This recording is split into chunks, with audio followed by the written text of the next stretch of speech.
기도하시고 우리 말씀 나누도록 하겠습니다. 사랑과 은혜가 많으신 하나님 아버지 감사합니다. 연약하고 부족한 주의 자녀들이 주의 전에 나와 함께 예배드립니다. 주님, 우리의 찬양을 받아주시고 무엇보다도 우리가 간구하는 그 기도 하나하나까지도 들으시는 하나님을 우리가 믿으며 나아가는 자들 될 수 있도록 인도하여 주시옵소서.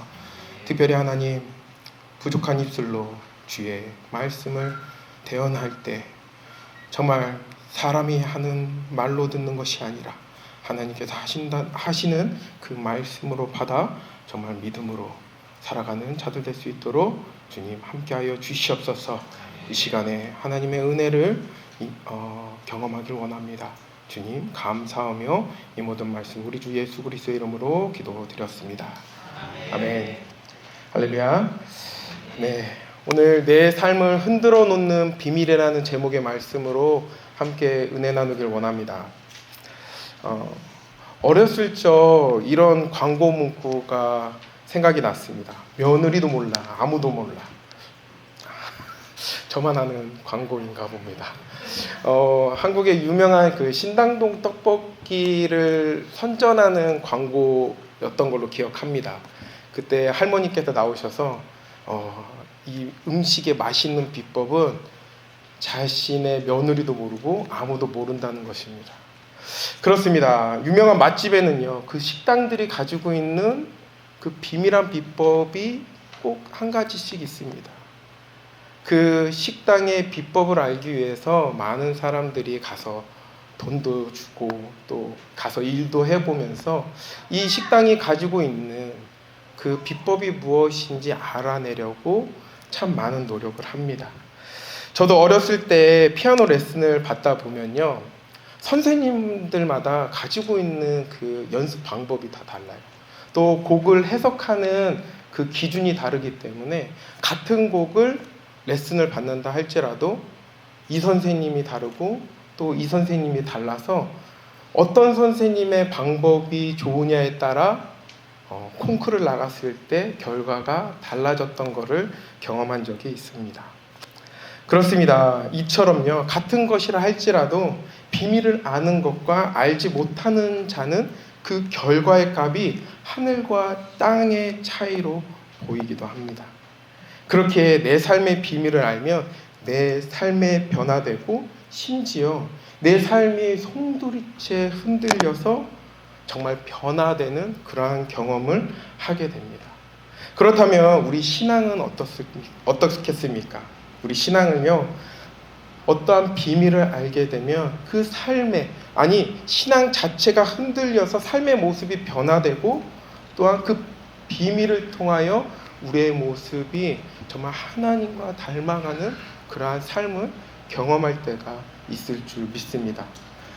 그렇게 오늘 본문은요, 우리 믿는 신자가 알아야 할 비법, 즉 우리 신앙뿐만 아니라 삶의 모든 것을 흔들어 변화시킬 수 있는 비밀을 이야기해주고 있습니다. 오늘 성경을 보면 바울 사도는 천국의 비밀을 우리에게 가르쳐 주겠다라고 말하고 있습니다. 하나님의 비밀을 보여준다는 말입니다. 이 비밀은 감추어진 신비입니다. 사도 바울은 이 신비한 비밀 때문에 하나님의 부름을 받아 일꾼이 된 사람이 되었다라고 오늘 본문에서 고백하고 있는 것입니다. 본문 1절입니다. 이러므로 그리스도 예수의 일로 너희 이방인을 위하여 갇힌 자 된 나 바울이 말하거니와. 이 갇힌 자 된 나 바울이라고 말을 하고 있습니다. 좋게 말해서 갇힌 자이지 사실은 죄인이라는 말입니다. 죄인이 누구입니까? 죄를 지어서 잘못을 해서 감옥에 들어간 사람을 죄인 또는 죄수라고 말을 합니다. 그렇게 죄를 짓고 감옥에 간 죄수는요, 모든 삶 가운데 제한을 받습니다. 옷도 마음대로 입을 수 없습니다. 자신이 잠자고 싶을 때요, 잘 수도 없습니다. 오직 교도관이 말하는 그 명령에만 따라 살아가야 됩니다. 한마디로 자유가 박탈된 사람인 것입니다. 죄를 짓고 모든 것에 제한을 받는 사람을 가르쳐 죄수, 좋게 말해서 갇힌 자라고 표현하는 것입니다. 그러나 사도 바울의 경우는요, 보통 제수와는 달랐습니다. 그 이유는요, 하나님의 비밀 때문에 갇혀 있기 때문이라고 그는 고백합니다. 그는요, 누구 때문에 감옥에 간 것도 아닙니다. 억지로 간 것도 아닙니다. 또 죄를 지어서 죄수가 된 것도 아니라 스스로 자기 자신을 갇힌 자로 만들며 선포했습니다. 그리고 그는 죄수가 된 이유를 이방인을 위해서라고 말하고 있습니다. 죄인이 아니면서 스스로 죄인이라고 말하며 죄인으로 수감된 가장 큰 이유가 이방인에게 예수를 전했기 때문이라고 그는 고백하고 있는 것입니다. 그는 고난을 받고 있지만, 자신의 삶에 제약을 받고 있지만, 자신이 받는 이 고난을 기꺼이 당당하게 받아들이고 있는 모습을 그는 보입니다. 그렇다면 이 하늘의 비밀이라는 것이 어떤 것이기에 이렇게 당당하고 제약된 삶을 자청할 수 있는 것일까요? 사도 바울은요, 에베소서와 골로새서에서 비밀이라는 단어를 굉장히 자주 사용합니다. 바울이 어떤 비밀을 깨달아서 그것을 다른 사람에게 알려주기를 원한다는 것을 간접적으로 우리는 깨달을 수 있습니다. 특별히 본문 3절, 4절, 그리고 9절에서는 이 비밀을 깨달은 것과 이 비밀을 전하는 사명을 위해 자신이 부름받았다는 사실을 밝히고 있습니다. 특별히 에베소서에는요, 이 비밀이라는 단어를 통하여 에베소서 전체를 해석하는 데 중요한 역할을 할 수 있습니다. 비밀이라고 번역된 이 헬라어 단어 미스테리온이라는 단어는요, 바울 서신 전체에 21번 등장하고 있습니다. 그 중에요 6번이 이 에베소서에서 나타나고 오늘 본문에서 3번 사용되었습니다. 그렇다면 그는 왜 이렇게 많은 부분에서 오늘 비밀이라는 말을 강조하고 있는 것일까요? 또 알려주고자 하는 이 비밀은 무엇인지 여러분들 아십니까? 바로 그리스도의 비밀인 것입니다. 그리스도의 비밀이라는 것은요, 왜 비밀이라고 하냐면 일부 사람들에게 전해져 내려왔던 아주 은밀한 것이었기 때문입니다. 5절입니다. 이제 그의 거룩한 사도들과 선지자들에게 성령으로 나타내신 것 같이 다른 세대에서는 사람의 아들들에게 알리지 아니하셨으니, 즉 하나님의 비밀이요, 이전에는 하나님의 특별한 은혜를 입은 소수의 사람들에게만 전해졌다는 것입니다. 그런데 이제 바울이 그 비밀을 깨달았으며 더 나아가서는 많은 사람들에게 이 비밀을 알 수 있도록 전하는 사명을 하나님께 받았다라고 그는 고백하는 것입니다. 2절로 3절을 제가 읽을까요? 너희를 위하여 내게 주신 하나님의 그 은혜의 경륜을 너희가 들었을 터이라. 곧 계시로 내게 비밀을 알게 하신 것은 내가 먼저 간단히 기록함과 같으니 그것을 읽으면 내가 그리스도의 비밀을 깨달은 것을 너희가 알 수 있으리라. 아멘. 비밀을 아는 것이 왜 우리에게 중요할까요? 앞서 말씀드렸듯이, 서두에 말씀드렸듯이 이 비밀을 알면요, 우리의 삶이 변화될 수 있기 때문입니다. 이 비밀을 알면 내가 어떻게 살아가야 될지 방향성이 정해지기 때문입니다. 그런데 그 비밀을요, 소수만 알고 있었던 그 비밀을 지금 이방인들에게 알려주겠다라고 선포하는 것입니다. 6절을 읽을까요? 우리 함께 읽겠습니다. 이는 이방인들이 복음으로 말미암아 그리스도 예수 안에서 함께 상속자가 되고 함께 지체가 되고 함께 약속에 참여하는 자가 되니라. 그렇습니다. 이 비밀은요, 소수만이 알고 있던 복이었습니다. 그러한 비밀을 지금 이방인들에게 전해줌으로써 소수만이 가지고 있었던 그 축복을 많은 사람들에게 전해줄 뿐만 아니라 많은 사람들이 그 구원의 역사, 하나님의 축복 가운데 들어오게 하고 싶기 때문입니다. 그런데 이 이방인의 복음으로 말미암아 하나님의 자녀가 되고 하나님의 교회가 된다는 것이 뭐가 그렇게 좋다기에 지금 이방인들에게 말을 하는 것일까요? 먼저 이것을 이해하려면요, 구약의 배경을 먼저 이해해야 됩니다. 구약에서는요, 이방인이 하나님의 자녀가 되려면요, 유대인이 되어야 했습니다. 유대인이 되려면 크게 4가지를 해야 되는데요, 첫째로요, 의식적인 목욕을 해야 됐습니다. 즉 침례를 받아야 했습니다. 둘째, 율법에 맞게 제사를 드려야 했습니다. 셋째, 모세의 율법을 지키고자 서원을 했어야 했습니다. 마지막으로는요, 몸에 고통을 줘야 되는데요, 바로 할례를 행해야 했습니다. 이렇게 어려운 네 가지를 다 한다 할지라도요, 그들이 유대인의 이론으로 들어가는 것이 쉽지 않았습니다. 이 말씀을 듣는 우리들에게는요, 아마 잘 이해가 되지 않을 것입니다. 그냥 침례 받으면 되지, 하나님께서 말씀하신 율법 지키면 되지, 그까지 할래? 우리 남자분들 다 하셨을 줄 믿는데요. 네. 그까지 거 하면 되지. 그런데 왜 이 어려운 것들을 했음에도 불구하고 유대인의 이론으로 들어가는 게 어려울까? 한번 살펴볼까요? 구약시대 때는요, 유대인들의 선민 사상이 굉장히 강력했습니다. 이방인들을 인간 취급을 하지 않았어요. 상종도 하지 않았어요. 그들과 한 자리에서 식사조차 하는 것이 유대인들에게는 죄처럼 여겨졌습니다. 그들은 오직 하나님만이 나를 사랑하시는 것, 유대인만을 선택하시고 사랑하는 것으로 생각하기에 자신과는 다른 이방인들을 동물과 같이 생각했습니다. 심지어 성전에는요, 들어가는 것도 달랐습니다. 예배 드리러 온 그들에게 예배 자리조차도 달랐습니다. 그들이 머무는 뜰조차 달랐습니다. 이런 유대주의를 잘 보여줬던 책이요, 요나서였는데요. 요나는요, 하나님의 말씀을, 하나님의 명령을 전하는 선지자로 부름받았지만 하나님께서 명령하신 그 말씀을 행하라는 그 명령을 지키지 않았습니다. 니느웨로 가지 않았어요. 심지어요, 도망가 버리는 것을 볼 수 있습니다. 내가 저들에게 하나님의 말씀을 전하느니 다른 곳으로 가서 내 뜻대로 살겠다라고 했던 것이 요나서였습니다. 뿐만 아닙니다. 오늘 말씀을 전하고 있는 바울을 볼까요? 그는요, 율법 서만을 배우고 진리라 여겼던 자였습니다.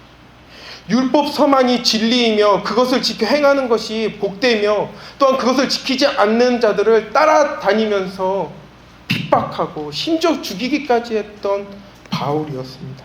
그런 그가요, 4절에서 이렇게 말씀합니다. 그리스도의 비밀을 깨달았다라.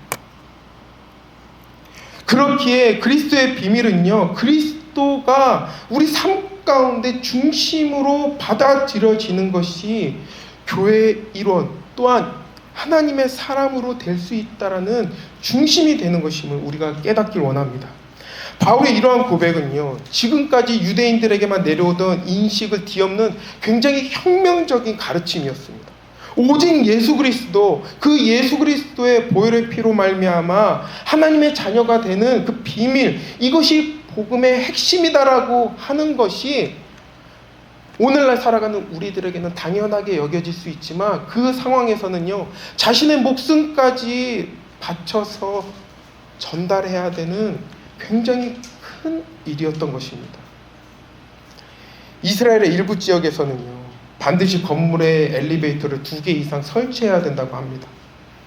그 중 하나는요, 안식일 엘리베이터로 동작시켜야 한다는 규정이 있습니다. 혹 엘리베이터가 1개밖에 없는 건물에는요, 안식일에만 오르내리면서요, 전층이 다 매 층마다 쓰는 것입니다.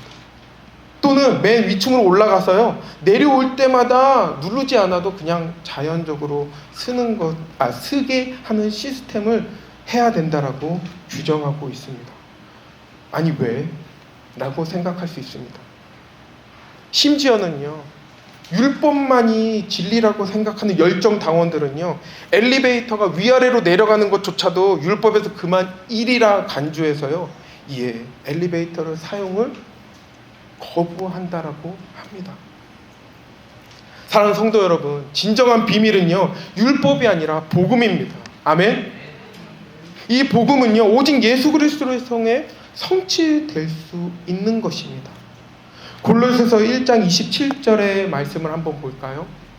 하나님이 그들로 하여금 이 비밀의 영광이 이방인 가운데 얼마나 풍성한지를 알게 하려 하심이라. 이 비밀은 너희 안에 계신 그리스도시니 곧 영광의 소망이시니라. 아멘. 이 비밀을 믿으십니까, 여러분? 믿으시길 원합니다. 세상의 다른 종교는요, 외적인 행위를 쌓거나 자신의 시작하여 어느 수준에 이른 것을 강조하지만요, 우리 믿는 자들은 본질이 하나님의 행하신 구원의 사역을 믿음으로써 받는 것임을 우리가 믿길 원합니다. 오직 믿음이 변화를 일으키는 통로가 될 줄 우리 되길 주님의 이름으로 축원합니다. 사랑하는 성도 여러분, 바울은요, 하나님의 이 비밀을 깨달은 자로 자신을 소개하고 있습니다.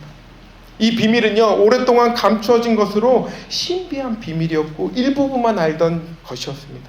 그런 것을 이제는 모든 사람이 동참하게 할 수 있다라는 것입니다. 아니, 이제는 하나님을 믿음으로써 그 비밀을 알므로 동참할 수 있다라고 선포하는 것입니다.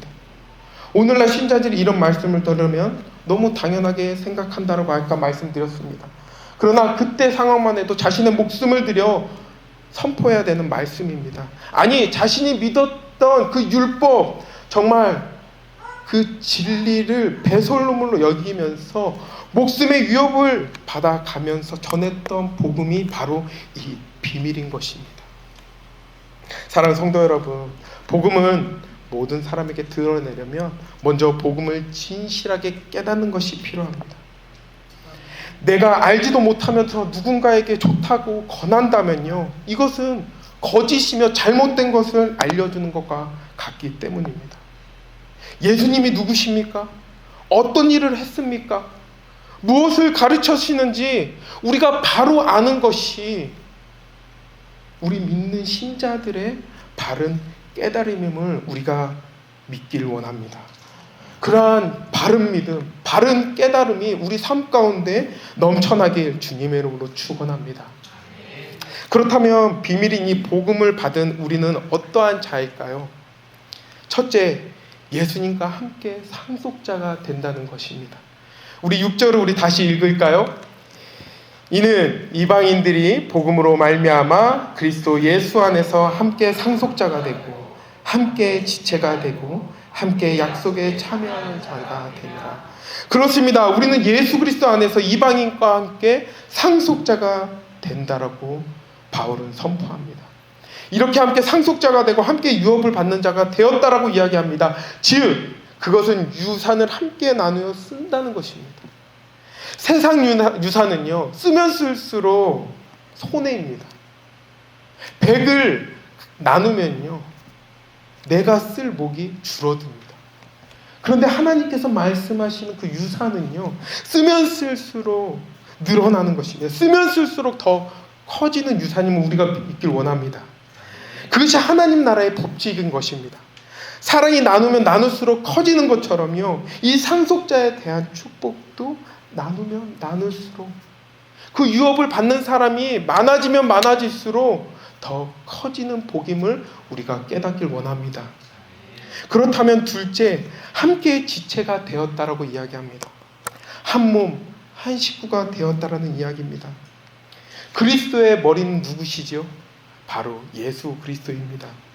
우리는 그의 지체임을 믿으시길 원합니다. 우리는 그리스도 안에서 하나입니다. 둘이 될 수 없습니다. 색깔이 다르다 할지라도 우리는 한 몸입니다. 성격이 다 제각각이라 할지라도 한 교회의 지체입니다. 하나님은 이러한 우리들을 한 몸 되게 하시고 사랑해 주시는 분이심을 우리가 깨닫길 원합니다. 이 얼마나 든든하고 위로가 됩니까? 혼자인 것 같은데 나와 함께 해주시는 예수님이 나의 삶 가운데 한 몸처럼 함께 살아가신다라는 것입니다. 그러면 마지막으로 무엇일까요? 예수 그리스도와 약속에 참여하게 된다는 것입니다. 어떤 약속입니까? 바로 예수 그리스도가 남기신 사역을 함께 세워나갈 수 있다는 것입니다. 갈라디아 3장 29절의 말씀을 우리 함께 볼까요? 너희가 그리스도의 것이면 곧 아브라함의 자손이요 약속대로 유업을 이을 자니라. 첫 번째 말씀 것처럼 상속자가 된다라는 것은요, 그가 가지고 있는 것들을 함께 사용할 수 있다라는 것입니다. 그런데요, 유업을 받는다라는 것은요, 유업의 약속을 잇는다는 것은요, 아버지가, 나의 부모가 하는 일을 나도 할 수 있다라는 것입니다. 굉장히 큰 사업을 하고 있는 부모가 있다라고 생각해 보십시오. 그 부모님의 사업을 내가 이을 수 있다라고 한번 상상해 보십시오. 얼마나 기분이 좋습니까? 저만 좋을까요? 우리 부모님께서 나에게 전해줄 것이 많으면 많을수록 나는 기분이 좋을 것입니다. 그런데요, 하나님께서 주어지신 유업은 무엇일까요? 바로 하나님의 나라를 확장하는 일입니다. 하나님의 나라를 확장하는 일이 바로 하나님께서 우리에게 유업으로 주신 것임을 우리가 깨닫길 원합니다. 주님의 말씀, 즉 그 말씀하신 사역은요, 일꾼으로 부르심 받아 주의 나라를 확정하는 데 약속 받았다라는 것입니다.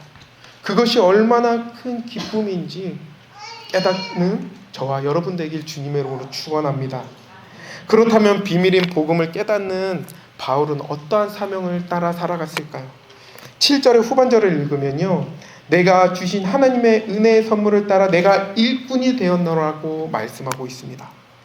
바울은 내게 주신 하나님의 은혜의 선물을 따라 내가 일꾼이 되었다고 말합니다. 즉 종이 되었다고 선포하는 것입니다. 개인적으로나 공동체적으로나 혹은 종교 지도자와 왕 앞에서도 그의 사명은 명확했고 또 확고했습니다. 우리 8절과 9절을 우리 함께 읽을까요? 모든 성도 중에 지극히 작은 자보다 더 작은 나에게 이 은혜를 주신 것은 측량할 수 없는 그리스도의 풍성함을 이방인에게 전하게 하시고 영원부터 만물을 창조하신 하나님 속에 감추어졌던 비밀의 경륜이 어떠한 것을 드러내게 하려 하십니다. 아멘. 지극히 작은 나에게 은혜로 주신 그리스도의 풍성함을 이방인에게 전하고 영원부터 만물을 창조하신 하나님의 속에 있는 비밀을 전하는 것이라고 그는 고백합니다. 특별히 9절에 사용된 경륜은요, 인류를 향한 하나님의 구원 계획을 가리키는 말이었습니다. 하나님을 알지는 못하는 자들조차, 유대인들에게 천대받았던 이방인들조차 오직 예수 그리스도를 말미암아 온 인류를 구원하는 방법인 것입니다. 즉 하나님은 예수 그리스도를 통해 인류를 구원하고 누구든지 예수 그리스도 안에서 한 새로운 사람이 되면 함께 공동체가 되고 의로운 자가 된다라는 것입니다. 그런데요, 8절과 9절에서 말씀하신 것처럼 작은 자보다 더 작은 나에게 이 은혜를 주셨다라고 이야기합니다. 큰 것을 받은 우리이지만 우리는 작디 작은 자라고 고백하는 것입니다. 큰 것을 행하기에는 내 자신이 너무 작다라는 것입니다.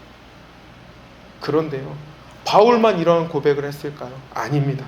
예수님도 이렇게 고백하셨습니다. 내가 섬김을 받으러 온 것이 아니라 도리어 섬기러 왔다라고 말씀하시며 오직 주의 복음만을 전하셨습니다.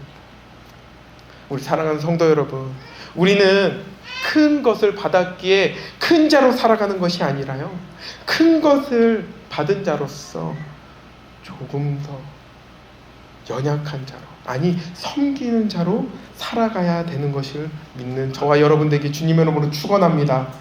기독교인들은요, 어떤 형태로 존재해야 됩니까? 종으로서 존재해야 된다고 말씀하고 있습니다.